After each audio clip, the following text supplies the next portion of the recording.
अब एक चीज याद रखना, एक चीज याद रखना, जो पहले चैप्टर की जो एक्टिविटीज थी इंपॉर्टेंट, जो रिएक्शंस थी वो सारी की सारी ऑलमोस्ट हमने कर ली हैं। एक एक्टिविटी आप ध्यान से सुन लो, अगर हम एक जिंक को लेंगे और उसे एक एसिड के अंदर डालेंगे जैसे कि H2SO4, तो क्या होगा?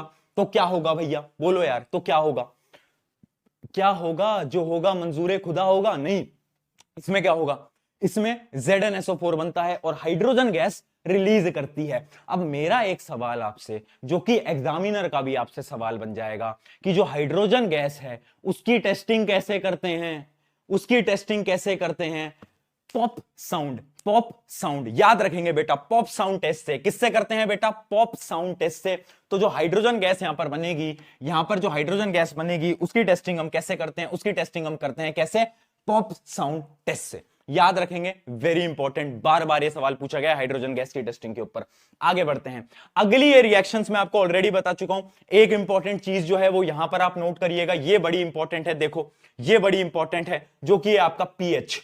पीएच बड़ा इंपॉर्टेंट है। देखो पीएच स्केल की एक नॉर्मल सी चीज आप समझ लो, पीएच कैसे काम करता है। पीएच होता है आपका 1 से लेकर 14 तक, वैसे 0 से ही आप मान सकते हो, 0 से लेकर आपके 14 तक। जो आपका बीच का होता है जिसको हम बोलते हैं 7, यहां पर होता है न्यूट्रल। जितनी भी आपकी एसिड्स होती हैं वो 0 से लेकर आपकी 7 तक लाई करेंगी, यहां से लेकर यहां तक, और यहां से लेकर यहां तक आपकी बेस लाई करती हैं। न्यूमेरिकल सवाल आपको पीएच पे बिल्कुल मिल सकता है आपके पेपर के अंदर, जिसमें कि आपसे ये बोला जाएगा कि भाई सुनो, एक ऑब्जेक्ट है, एक आपसे सवाल पूछ ही लेते हैं। मान लो आपसे ये बोल दिया pH of A is greater than pH of B। अब बताओ A और B में से एसिडिक कौन, ज्यादा एसिडिक कौन? A या B में से एसिडिक कौन बेटा? बोलो, जल्दी बोलो, जल्दी बोलो, जल्दी बोलो। क्या बात है, तुमने तहलका मचा रखा है, पूरे YouTube को हिला दिया है। शायद YouTube में कहीं लैगिंग वैगिंग आ जाए, क्योंकि जब इतने स्टूडेंट्स होते हैं तो YouTube में भी लैग आने लगते हैं, तो थोड़ा सा आपको धैर्य बनाए रखना है। किसमें? ए में, बी में बेटा? बताओ। बी में है बेटा।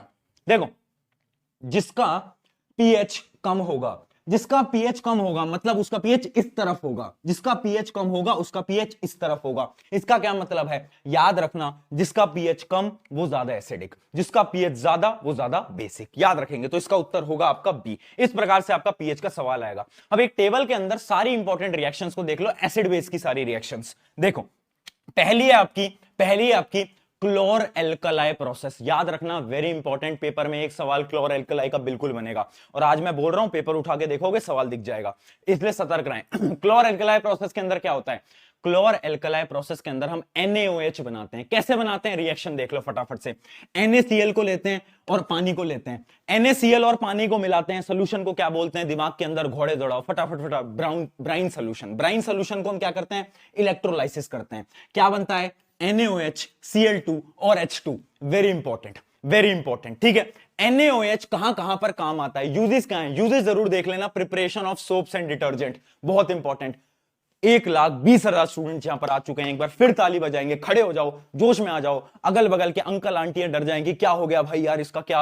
आपके घर वाले सब डर जाएं, क्या हो रहा है इसको, बट आपको आज सब कुछ पढ़ के जाना है, ठीक है। तो क्या सीन है? हम NaOH के हमें बिल्कुल पता चल गया कि यूजेस क्या क्या है, ये आपको पता चल गया, सोप इंडस्ट्री वगैरह के अंदर काम आता है। उसके अलावा क्या है, आपको एक चीज याद रखनी है कि Cl2 जो होता है वो कहां पर काम आता है? ब्लीचिंग पाउडर को बनाने में। और जो H2 है वो कहां काम आता है? वो एक तरीके से बहुत अच्छा फ्यूल है, और उसके साथ साथ हाइड्रोजनेशन के अंदर काम आता है। आगे देखते हैं, ये आपकी पहली इंपॉर्टेंट रिएक्शन। दूसरी इंपॉर्टेंट रिएक्शन है ब्लीचिंग पाउडर की। ब्लीचिंग पाउडर क्या होता है?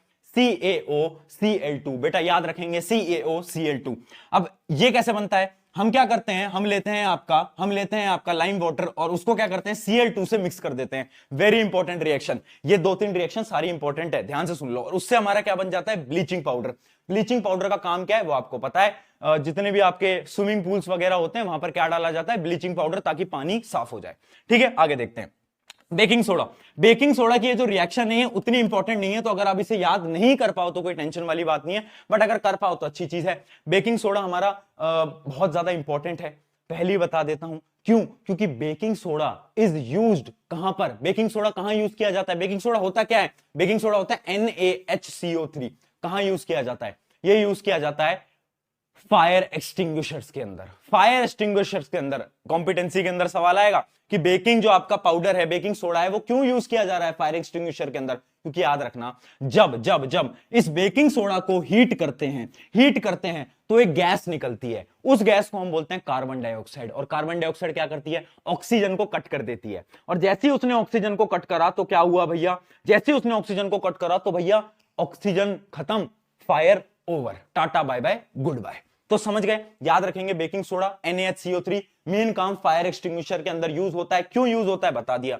अगला देखते हैं वॉशिंग सोडा। वॉशिंग सोडा का पूरा फॉर्मूला होता है Na2CO3.10H2O। याद रखेंगे, कंफ्यूज नहीं होना बेकिंग सोडा वॉशिंग सोडा में। अगला है plaster of Paris. Plaster of Paris किससे बनता है? गिप्सम से बनता है। ठीक है, फॉर्मूला क्या होता है? CaSO4.12H2O। गिप्सम का क्या फॉर्मूला होता है? याद रखना, गिप्सम का फॉर्मूला होता है CaSO4.2H2O। याद रखेंगे, गिप्सम का ये वाला फॉर्मूला होता है। बहुत बढ़िया, बहुत बढ़िया, बहुत बढ़िया। आज तुमने जो आग लगाई है, आज जो तुमने आग लगाई है लोगों के दिलों में, और मेरे भी दिल में जो तुमने आज आग लगाई है, मजा ही आ गया। चलिए, प्लास्टर ऑफ पेरिस यूज कहां होता है? बिल्डिंग्स के अंदर और ऑर्नामेंट्स के अंदर, बहुत सारी जो चीजें बनती हैं उसके अंदर plaster of Paris he use किया जा रहा होता है।